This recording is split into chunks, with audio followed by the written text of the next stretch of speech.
हाँ दोस्तों, आज हम क्लास 10th का चैप्टर 2 समझेंगे। चैप्टर 2 में जो चैप्टर 2 का नाम है पॉलिनोमियल। पॉलिनोमियल के बारे में हम आज डिस्कस करेंगे। तो पहला है इंट्रोडक्शन ऑफ पॉलिनोमियल।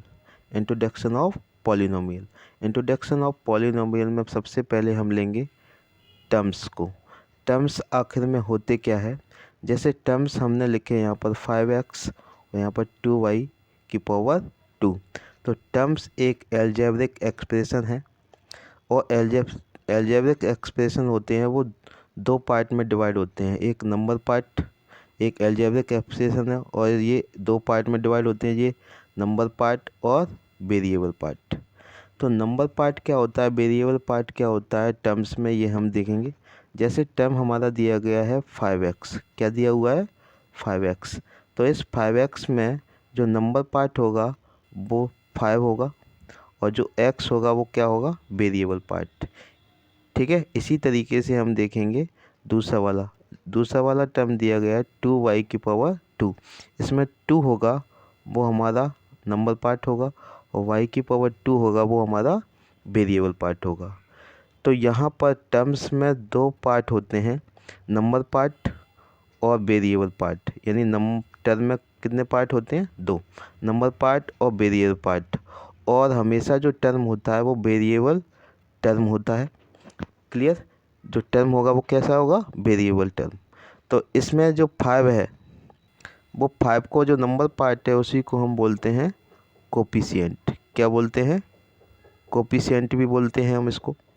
जो x का यहाँ पर दिखाई दे रहा है 5x, तो x का जो कोफिशिएंट है वो है 5 और 2y की पावर 2 का कोफिशिएंट है 2। तो हमने टर्म्स के बारे में अच्छी तरीके से समझ लिया। उसके बाद हम समझेंगे पॉलिनोमियल के बारे में। पॉलिनोमियल आखिर में होता क्या है, पॉलिनोमियल को देखेंगे कि पॉलिनोमियल की डेफिनेशन क्या है। Polynomial it is a chain of terms, यानी पॉलिनोमियल क्या है, it is a chain of term, यानी एक चेन के रूप में प्रेजेंट होता है। तो यहाँ पर जैसे यहाँ पर दिया गया है 5x + 3। तो यहाँ पर 5x + 3 दिया गया है, इसमें दो टर्म आए और जो दोनों टर्म आपस में चेन के द्वारा जुड़े हुए हैं, तो ये it is a chain of term है। तो यहाँ पर इस चैप्टर में हम वन वेरिएबल टर्म के बारे में पढ़ेंगे। तो यहाँ पर ये चैप्टर दिया गया है वन वेरिएबल टर्म के बारे में। तो यहाँ पर टर्म्स ऑफ पॉलिनोमियल कितने प्रकार के होते हैं, 4। तो यहाँ पर पहला है मोनोमियल। मोनोमियल क्या होता है, मोनोमियल में केवल एक टर्म आता है, केवल एक टर्म होगा, उसे ही हम क्या बोलेंगे, मोनोमियल। जैसे एग्जांपल है 2x। इसी तरीके से मैं और भी लिख सकता हूँ x की पावर 3 y की पावर 2। तो इसमें एक टर्म आया है, इसका मतलब ये मोनोमियल है। इसी तरीके से हमारा दूसरा है बाइनोमियल। बाइनोमियल में दो टर्म होंगे, जैसे 5x + 3।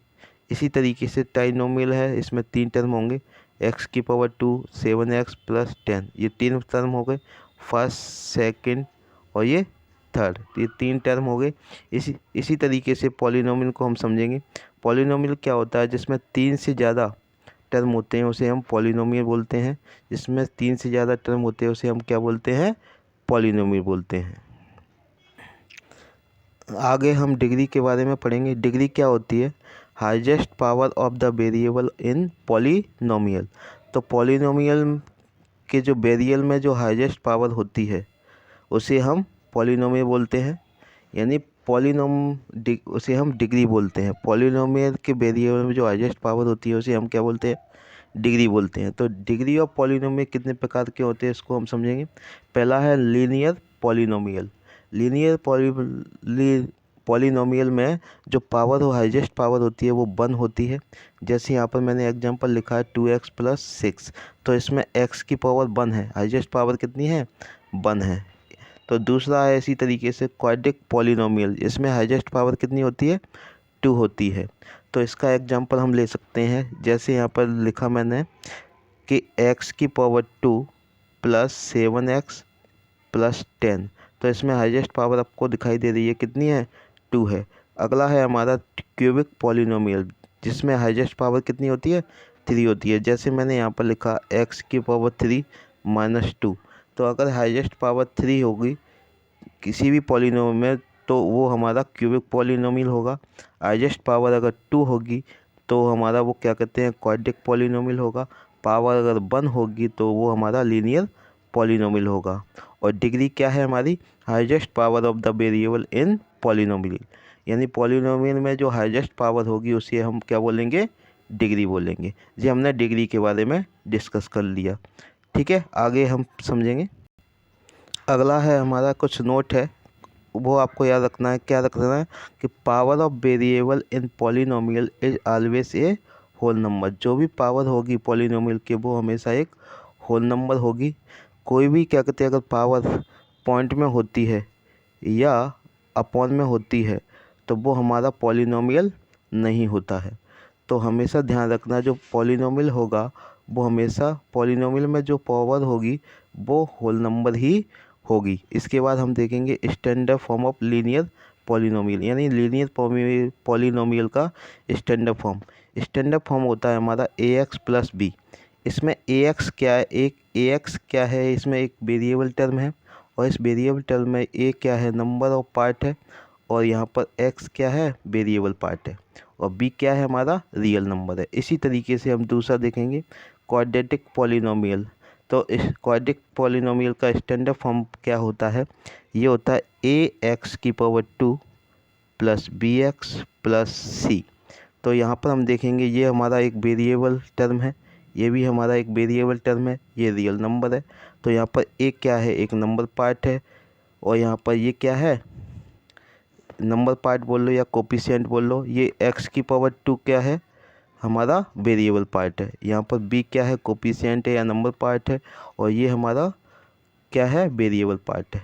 उसी तरीके से हम standard form of cubic polynomial, इसका स्टैंडर्ड फॉर्म देखेंगे। ये क्या है, ax की पावर 3 प्लस b, यहाँ पर b x की पावर 2 प्लस सी एक्स प्लस डी, ये तो है। तो यहाँ पर हम देखेंगे ये तीनों ही क्या है, वेरिएबल टर्म है। इसमें ए क्या है, कोफिशिएंट है, बी क्या है, कोफिशिएंट है, सी क्या है, कोफिशिएंट है, और जी क्या है, वेरिएबल पार्ट है एक्स। ठीक है, तो यहाँ पर डी क्या है, रियल नंबर है। तो हमने समझा कि standard form of polynomial cubic polynomial क्या होता है। तो यहाँ पर हमने ये सीखा, पहले नोट में सीखा कि कोई भी पॉलिनोमियल होगा उसमें जो पावर होगी एक होल नंबर होगी। स्टैंडर्ड ऑफ लीनियर पॉलिनोमियल को हमने समझा, इसका स्टैंडर्ड फॉर्म समझा। क्वाड्रिक पॉलिनोमियल का स्टैंडर्ड फॉर्म समझा। क्यूबिक पॉलिनोमियल का स्टैंडर्ड फॉर्म समझा कि किस तरीके से होता है। आगे हम कुछ पॉलिनोमियल और नॉट पॉलिनोमियल के बारे में समझेंगे। आगे पॉलिनोमियल और नॉट पॉलिनोमियल आखिर में होता क्या है। तो यहाँ पर पॉलिनोमियल हमने पढ़ा था कि चेन के रूप में प्रेजेंट होता है। तो यहाँ पर किस तरीके से एग्जाम्पल देखेंगे। जैसे यहाँ पर x, यहाँ पर हमने देखा कि यहाँ पर हमने इसको किस तरीके से देखा, इसका एग्जाम्पल लेंगे। एग्जाम्पल क्या है हमारा कि x माइनस 2 अपॉन 11। इसी तरीके से एग्जाम्पल और लेंगे 4x प्लस 2। इसी तरीके से एक और एग्जाम्पल लूँगा कि यहाँ पर दिया गया है 2y की पावर 2 माइनस 3y प्लस 4। तो ये तो हमारे सभी पॉलिनोमियल है, यानी x पे एक होल नंबर पावर आ रहा है ना। तो ये हमारा पॉलिनोमियल हो गया। अपॉन में एक रियल नंबर है, उससे हमें कोई लेना नहीं। तो अब देखो यहाँ पर नॉट पॉलिनोमियल क्या होता है। जैसे यहाँ पर मैंने लिखा कि यहाँ पर 1 अपॉन में x माइनस 1। दूसरा भी एग्जांपल लूँगा मैं, रूट x प्लस 2। ठीक है, इसी तरीके से तीसरा भी एक एग्जांपल लूँगा, 1 अपॉन में x की पावर 2 प्लस 2x, और यहाँ पर प्लस 3। ये तीनों एग्जांपल लिए। तो यहाँ पर हमने देखा कि यहाँ पर अपॉन में जो वेरिएबल है वो अपॉन में है। जब वेरिएबल अपॉन में होता है तो वो पॉलिनोमियल नहीं होता है। तो ये दोनों अपॉन में आ गया। दूसरी बात कंडीशन ये है कि अगर वेरिएबल क्या में है, रूट में है, तो वो हमारा एक पॉलिनोमियल नहीं होगा। अगर मैं इसको इस तरीके से लिखूँगा कि देख यहाँ पर रूट 2x⁻², तो देखो इसमें रूट 2 अंडर रूट में आया लेकिन x⁻² अंडर रूट में नहीं आया है, इसका मतलब ये पॉलिनोमियल है। लेकिन अंडर रूट में अगर x आएगा, वेरिएबल नंबर आएगा, तो वेरिएबल टर्म अगर रूट में आएगा तो वो हमारा पॉलिनोमियल नहीं होगा। आई होप आप सब लोग समझ गए होंगे। तो प्लीज़ हमारे चैनल को सब्सक्राइब करें, लाइक करें और शेयर करें। धन्यवाद दोस्तों। जय हिंद।